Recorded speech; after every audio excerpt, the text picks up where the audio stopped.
역시나 뭐 제 주변에 가까운 지인들도 다 놀란 눈으로 왜 이렇게 살이 쪘냐. 오시는 이제 그런 조문객들이 다 하는 말이 결혼은 언제 하냐. 살은 또 왜 이렇게 쪘냐. 질문들이 다. 결혼 장례식장 오셔가지고 왜 그런 소리를 하고 계시네. 안녕하세요, 닥터 프렌즈입니다. 네, 제가 오늘은 40kg 정도 체중이 증량하신 저희 위머님을 모시고 여러 가지 좀 인터뷰를 해보려고 이렇게 좀 초대를 드렸어요. 체중이 많이 늘어나신 분들이 어떤 식으로 체중을 빼야 하는지를 가감없이 좀 보여드리려고 이런 자리를 좀 준비했거든요. 간단하게 좀 위머님 소개만 좀 부탁드릴게요.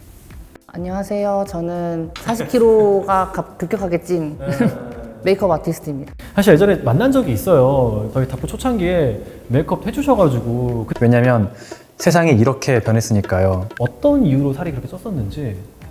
일단은 제가 원래 메이크업 아티스트로 이제 청담샵에서 계속 근무를 하고 있었어요. 근데 근무 자체가 좀 불규칙한 편이기도 했고, 이제 그 당시 건강상의 이유로 수술을 하게 됐는데, 어떤 수술 혹시? 난소에 있는 이제 낭종 수술을 하게 됐었는데요.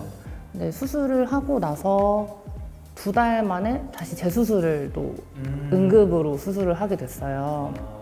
그러면서 이게 재발을 하면 안 되기 때문에 약을 호르몬제 이제 먹게 됐는데 그 약을 먹고 나서부터 일도 그만두게 되면서 살이 좀 찌기 시작했는데요. 네네. 초반에는 한 10에서 15kg 정도가 쪘었는데 그것도 많이 찌셨네요. 네, 근데 그때는 사실 네. 제가 이 정도면 뭐 뺄 수 있을 것 같아 이런 생각을 했었다가 기하급수적으로 갑자기 이제 저를 이제 놓게 됐죠. 어느 순간. 그래서 그때부터는 이제 뭐 30kg 그러다가 40kg까지 찌게 됐어요. 사실은 뭐 뼈 몸무게나 이런 거 빼고 생각하면은 위모님이 한 명 더 생긴 정도로 사실 살이 찌신 거잖아요, 그렇죠? 그러니까 실제로 굉장히 본인 몸도 좀 많이 불편하고 주변의 어떤 시선이나 대우 같은 것들이 이거 좀 달라지네 라는 걸 좀 느꼈던 게 있어요. 더 약간 위축되게 하는. 일단은 살이 찌면서부터 가족이나 지인, 친구들을 만나는 걸 좀 꺼려하긴 했어요. 아무래도 이제 저도 제 거울을 보면 놀라기도 하지만 또 역시나 뭐 제 주변에 가까운 지인들도 다 놀란 눈으로 왜 이렇게 살이 쪘냐. 이게 또 단기간이었으니까. 네, 갑자기 막 20kg 이렇게 쪄버리니까. 네. 그때 그게 몇 달? 그것도 하는데 사실 반년이 채 되지 않지 않았나. 그러면 오랜만에 친구 만나면서 엄청 6개월 놀랐죠. 만에 사실 만나기도 하니까. 네네네. 처음에는 뭐 사람들은 아프냐라고 물어봐서 처음에는 다 그렇다고 했죠. 근데 이게 이제 6개월이 넘어서고 뭐 몇 년이 지나도 살이 안 빠지고 오히려 더 찌니까 이제 그때부터는 이제 제가 아프다는 말이 이제 핑계가 되는 느낌. 네, 그래서 이제 어느 순간은 이제 아팠다는 말도 잘 안 하게 되더라고요. 네, 근데 사실 핑계이기도 했던 게 아프고 나서 사실 제가 뭐 저를 또 많이 놓기도 했었기 때문에 네네네. 먹는 것부터 뭐 습관도 다 이제 바뀌기 시작했거든요. 근데 그 노움에도 사실 이유들이 다 있었을 거예요. 위모님의 어떤 그 이전의 생활이 완전히 깨지게 됐던 이유가 있었을 거고 그 이후에 점점 자기를 더 놓게 되는 과정 속에서 다 이유가 있었을 거예요. 그래서 자기 잘못이라고 생각하는 거는 좀 아닐 수 있거든요. 그런데 그렇게 또 시간이 많이 흘렀잖아요.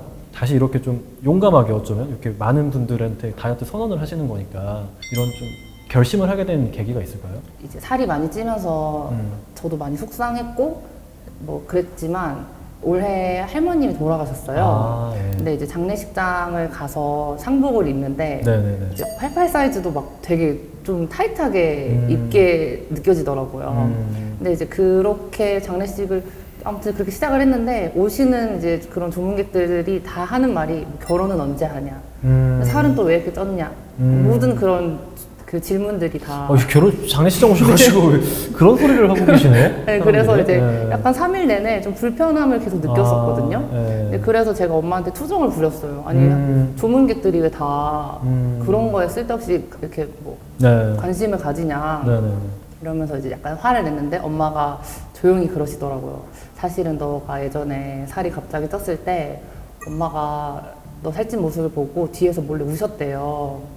어머님은 지방에 계시고 저는 이제 서울에서 혼자 살고 있으니 이제 엄마 입장에서는 좀 자기도 딸 관리를 잘 못 해준 것 같기도 하고 혼자서 또 혼자서 막 제가 뭐 요리해서 먹고 이런 것도 아니고 뭐 배달 음식 같은 거 안 좋은 음식도 먹고 이런 것들 그런 것도 좀 속상하셨 싶다고 하더라고요. 그래서 갑자기 그 얘기 또 들으니까 그냥 엄마 속상하지 않게 내가 한번 빼볼까? 저희 부모님도 고혈압 당뇨 집안이시기도 해서 네. 또 살을 또 빼기를 또 원하시기도 하니까 뭐 엄마가 속상하지 않게 살 빼야겠다 이런 생각도 좀 하게 됐습니다. 전에 다이어트나 이런 것 좀 해보실 적은 있으신가요? 해본 적은 네. 사실 많이 있었는데요. 그래요?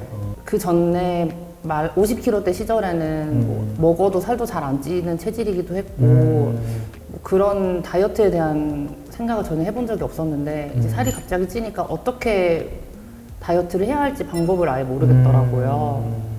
그래서 그냥 무턱대고 막 안 먹거나 아니면 그냥 일단 적게 먹고 운동하면 되지라고 했는데 재미도 없고 흥미를 금방 잃고 하다 보니까 네네네. 찌고 빠지고를 반복했던 것 같아요.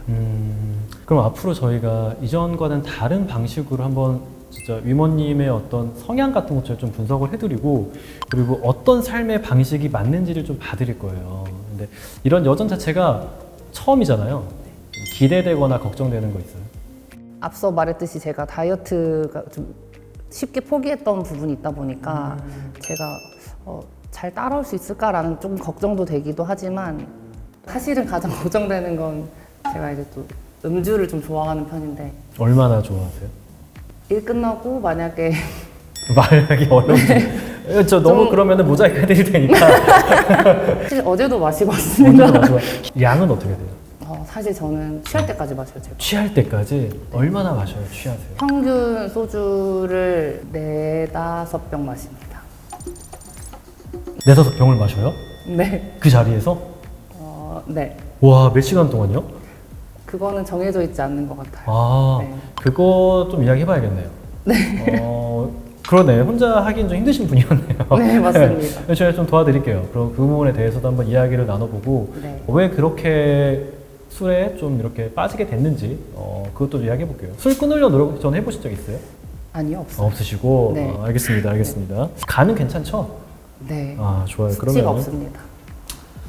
숙취가 없다. 이게 굉장히 무서운 말입니다. 네. 이게 굉장히 무서운 말인데 많은 분들이 생각할 거예요. 살 뺀 다음에 나 그러면은 뭐 하지? 그런 게 있어요 혹시? 일단 네. 첫 번째는 엄마가 저 때문에 속상해서 우셨다고 했잖아요. 살찐 모습을 보고. 네네네네. 그래서 만약에 다이어트를 이제 다 성공하고 나면 이제는 엄마를 깜짝 놀래켜서 울리고 싶다. 근데 어머님이 이렇게 술 드시는 것도 알아요? 네. 그것도 알아요? 줄이면 엄청 좋아하시겠다. 근데 의지는 있습니다. 아, 네, 그래요? 줄일 의지는 있습니다. 네, 그것도 엄청 좋아하실 것 네. 같아요. 그래서 이렇게 가족들의 어떤 기쁨과 인정, 뭔가 가족이 다 이렇게 유대감이 굉장히 또 중요한 가치와 어떤 동기 중에 하나예요. 네. 그래서 그거를 저희가 좀 잘 발화시켜야 될 것 같아서 제가 한번 이야기해봤고요.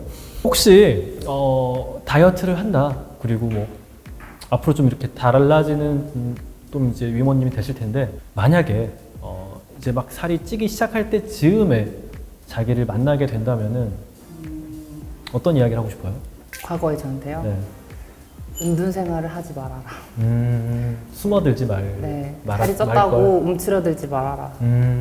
생각해보니까 그때가 제일 많았을 텐데.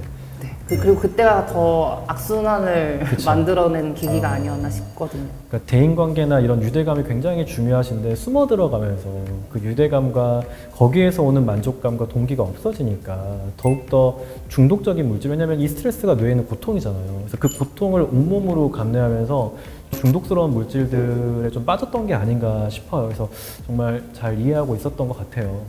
그러면은 거꾸로 1년 뒤에 위모님한테는 어떤 이야기를 하고 싶어요? 고생했다.